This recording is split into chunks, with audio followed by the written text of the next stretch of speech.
Hello hi friends, அனைவருக்கும் வணக்கம். இந்த நிகழ்ச்சி என்னன்னு பார்த்தீங்கன்னா,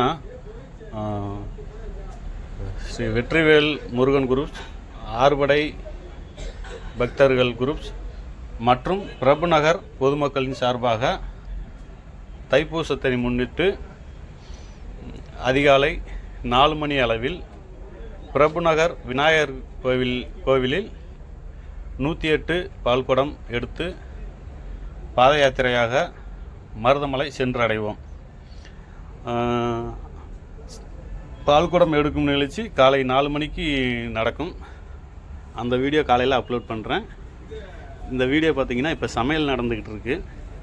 மற்றும் முருகன் 6 அடி சிலை வடிவமைத்து ராஜ அலங்காரத்துடன் தயார் செய்யப்பட்டு உள்ளது. இது வந்து பிரபுநகர் ஏரியாவை தான் நீங்கள் இப்போ பார்த்துக்கிட்டு இருக்கீங்க. Okay friends.